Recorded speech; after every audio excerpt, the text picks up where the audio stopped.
के अंकल्स और सारी जो फोर्सेस हैं, सब लोग, सारी सेना बहुत काम कर रही है और मुझे यकीन है कि सबकी कोशिशों के साथ हम लोग कोरोना से ये लड़ाई जरूर जीतेंगे। हमारे यहाँ कहते हैं कि बेटी जब बोलती है ना तो उसके शब्दों में सरस्वती विराजमान होती है।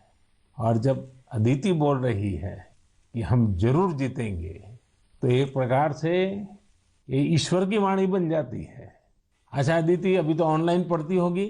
हाँ, अभी तो हमारे सारे ऑनलाइन क्लासेस चल रहे हैं और अभी हम लोग घर पे भी सारे फुल प्रिकॉशंस ले रहे हैं और कहीं अगर बाहर जाना है तो फिर डबल मास्क पहन के और सब कुछ सारे प्रिकॉशंस और पर्सनल हाइजीन मेंटेन कर रहे हैं, सब चीज़ों का ध्यान रख रहे हैं। अच्छा बेटा, तुम्हारी क्या हॉबीज है, क्या पसंद है? मेरी हॉबीज हैं कि मैं स्विमिंग और बास्केटबॉल करती हूँ, पर अभी तो वो थोड़ा बंद हो गया है। और इस लॉकडाउन और कोरोना वायरस के दौरान मैंने बेकिंग और कुकिंग का बहुत ज़्यादा मुझे शौक है और मैं अभी सारे बेकिंग और कुकिंग करके, जब पापा इतना सारा काम करके आते हैं तो मैं उनके लिए कुकीज़ और केक बनाती हूँ। वाह वाह वाह। चलिए बेटा, बहुत दिनों के बाद तुम्हें पापा के साथ समय बिताने का मौका मिला है, बहुत अच्छा लगा। और कैप्टन, आपको भी मैं बहुत बधाई देता हूँ। लेकिन जब मैं कैप्टन को बधाई देता हूँ मतलब सिर्फ आपको ही नहीं, सारे हमारे फोर्सेस जल थल नभ जिस प्रकार से जुटे हुए हैं, मैं सबको सबको सैल्यूट करता हूँ। धन्यवाद भैया। Thank you sir. साथियों, वाकई हमारे इन जवानों ने, इन वॉरियर्स ने जो काम किया है, इसके लिए देश इन्हें सैल्यूट करता है। इसी तरह लाखों लोग दिन रात जुटे हुए हैं। जो काम वो कर रहे हैं वो उनके रूटीन काम का हिस्सा नहीं है। इस तरह की आपदा तो दुनिया पर 100 साल बाद आई है, एक शताब्दी के बाद इतना बड़ा संकट। इसलिए इस तरह के काम का किसी के पास कोई भी अनुभव नहीं था। इसके पीछे देश सेवा का जज्बा है और एक संकल्प शक्ति है। इसी से देश ने वो काम किया है जो पहले कभी नहीं हुआ। आप अंदाजा लगा सकते हैं, सामान्य दिनों में हमारे यहाँ एक दिन में 900 metric ton liquid medical oxygen का प्रोडक्शन होता था। अब ये 10 गुना से भी ज्यादा बढ़कर करीब करीब 9,500 मीट्रिक टन प्रतिदिन उत्पादन हो रहा है। इस ऑक्सीजन को हमारे वॉरियर्स देश के दूर सुदूर कोने तक पहुंचा रहे हैं।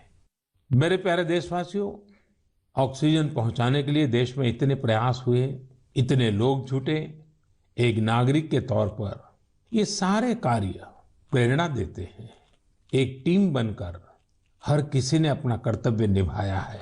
मुझे बेंगलुरु से उर्मिला जी ने कहा है कि उनके पति लैब टेक्नीशियन है और ये भी बताया है कि कैसे इतनी चुनौतियों के बीच वो लगातार टेस्टिंग का काम करते रहे हैं।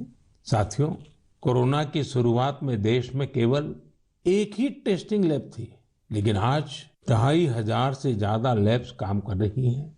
शुरू में कुछ 100 टेस्ट एक दिन में हो पाते थे, अब 20 लाख से ज्यादा टेस्ट एक दिन में होने लगे हैं। अब तक देश में 33 करोड़ से ज्यादा सैंपल की जांच की जा चुकी है। ये इतना बड़ा काम इन साथियों की वजह से ही संभव हो रहा है। कितने ही फ्रंटलाइन वर्कर्स सैंपल कलेक्शन के काम में लगे हुए हैं। संक्रमित मरीजों के बीच जाना, उनका सैंपल लेना, ये कितनी सेवा का काम है। अपने बचाव के लिए इन साथियों को इतनी गर्मी में भी लगातार पीपीई किट पहन के ही रहना पड़ता है। इसके बाद ये सैंपल लैब में पहुंचता है। इसलिए जब मैं आप सबके सुझाव और सवाल पढ़ रहा था तो मैंने तय किया कि हमारे इन साथियों की भी चर्चा जरूर होनी चाहिए। इनके अनुभवों से हमें भी बहुत कुछ जानने को मिलेगा। तो आइए, दिल्ली में एक लैब टेक्नीशियन के तौर पर काम करने वाले हमारे साथी प्रकाश कांडपाल जी से बात करते हैं। प्रकाश जी, नमस्कार। नमस्कार आदरणीय प्रधानमंत्री जी। प्रकाश जी, सबसे पहले तो आप मन की बात के हमारे